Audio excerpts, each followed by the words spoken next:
Pwede ka na makalaya. Bibitawan na kita kahit alam ko na hindi ko kaya.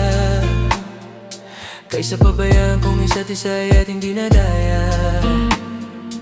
Di na ipipilit kahit alam ko na nakakahinayang, kasi di na maligaya. Unti-unti ko nang tinatanggap. Siguro nga dito na rin natatapos ang lahat, no?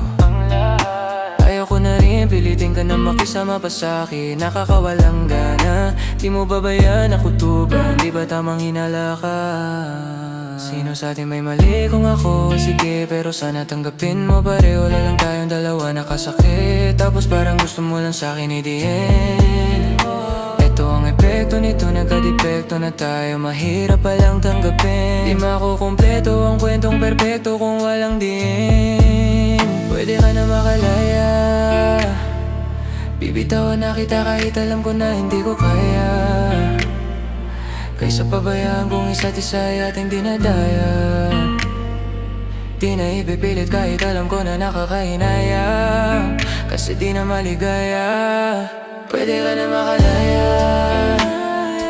Bibitawan na kita kahit alam ko na hindi ko kaya.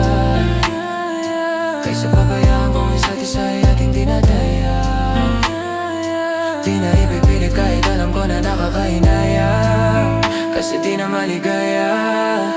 Sos, unti-unti ko nang tinatanggap.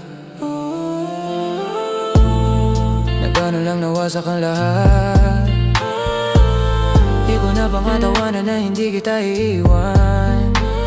Kaso lang hindi na kita kayang samahan pa dyan sa kadiliman. Pinagpapasalamat ko pa rin yung mga araw at gabi na naging sa'kin ka. Wala tayong magagawa, di tayo aandar kung mayroon mang palyadong makina. Kaysa naman lokohin ko sarili kong ayusin ang mga bagay na sira na. Paano ba tayo gagana? Parehas na tayong hindi na maligaya. Huwag mong ang isisi sa'kin ang lahat kung bakit ba sa atin ay nangyari to. Hindi ko kasalanan na hindi ko nakayanan ang pagbago ng ugali mo. Sinubukan ko namang hindi kita, mas lalo kong nakikita na hindi tayo para sa isa't isa. Pwede ka na nakadaya. Pwede tawan na kita kahit alam ko na hindi ko kaya. Kaysa pabayaan kong isa't isa at hindi na daya. Di na ipipilit kahit alam ko na nakakahinayang, kasi di na maligaya. Pwede ka na makalaya. Bibitawan na kita kahit alam ko na hindi ko kaya. Kaysa pabayaan kong isa't isa at hindi na daya. Di na ipipilit kahit alam ko na nakakahinayang, kasi di na maligaya.